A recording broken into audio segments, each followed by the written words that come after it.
दुनिया में हमारे श्री ठाकुर जी एकमात्र ऐसे देवता हैं जिनके इतने नाम हैं कि उन नामों को कभी गिना नहीं जा सकता।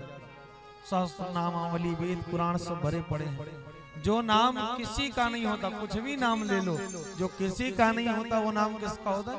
हमारे श्री ठाकुर जी का होता है।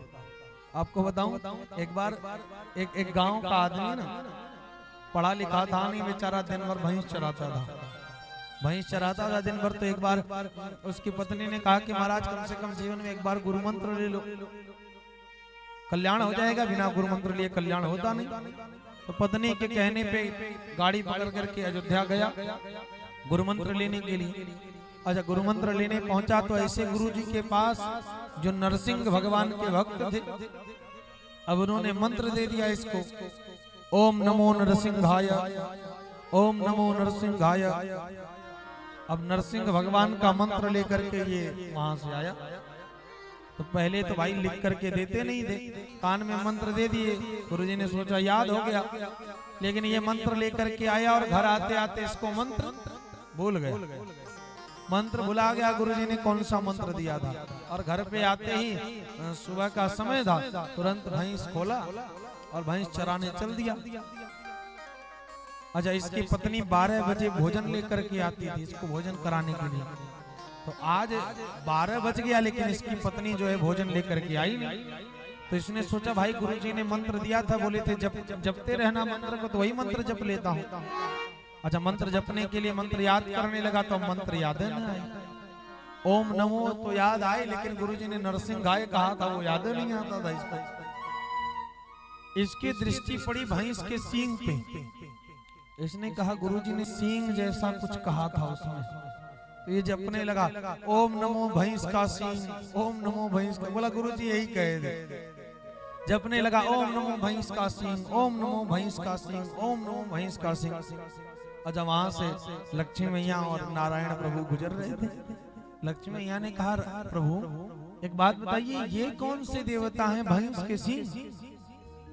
हम तो पहली बार इन देवता का नाम सुन रही हैं, आज तक कभी इन देवता को हमने देखा नहीं। ये भैंस के सींग कौन से देवता हैं? नारायण प्रभु ने कहा, लक्ष्मी ये मेरा नाम है, ये मेरा भक्त है और मुझे पुकार रहा है। लक्ष्मी मैया ने कहा, प्रभु हमने भी आपके नामों को सुना है, शस्त्र नामावली बड़ी है, मैंने वेद पढ़ा है, लेकिन उसमें आपका ये नाम हमको कहीं मिला नहीं। और आप कह रहे हैं मेरा नाम है, ये भैंस का सिंह आपका नाम कब से हो गया? भगवान ने कहा है मेरा ही नाम है। बोले हमको नहीं यकीन होता। भगवान ने कहा नहीं यकीन होता तो जाओ पूछ के आ जाओ उसी से, वही बता देगा किसका नाम है। अच्छा, लक्ष्मी मैया ने सोचा ठीक है पूछ ही लेती हूँ, भाई माताओं को परीक्षा लेने का सस्पेंस हटाने का बड़ी जल्दी रहता है। तो लक्ष्मी मैया सोची चल के पूछ ही लेती हूँ, लेकिन भगवान ने कहा वो बहुत बड़ा ज्ञानी है, ये याद रखना। बोले कोई बात नहीं, हम पूछ के आते हैं। तो लक्ष्मी मैया ने सोचा कि भाई इसके पत्नी का रूप बना करके जाऊंगी, बड़े आसानी से बता देगा। भाई पत्नी से आदमी झूठ नहीं बोलता है, पत्नी से बता देगा। और लक्ष्मी मैया उसके पत्नी का स्वरूप बनाई, खूब सच समर करके और मटकते हुए पहुंची। अच्छा, 12 बजे से 2 बज गया था और इसकी पत्नी भोजन लेकर के आई नहीं थी। और जितने सर पे धूप लगता था उतना तेज से जपता था, ओम नमो भैंस का सिंह, ओम नमो भैंस का सिंह। अपनी पत्नी को आते हुए देखा और हाथ में टिफिन नहीं भोजन का।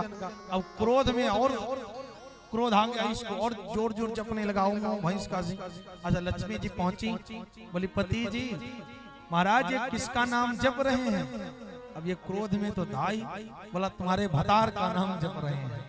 अब इतना सुनते ही लक्ष्मी मैया समझ गई कि ये मुझको पहचान भी गया, इसलिए कह रहा तुम्हारे भतार का नाम जप रहे। वहां से भागी भागी दौड़ी दौड़ी प्रभु के पास आई।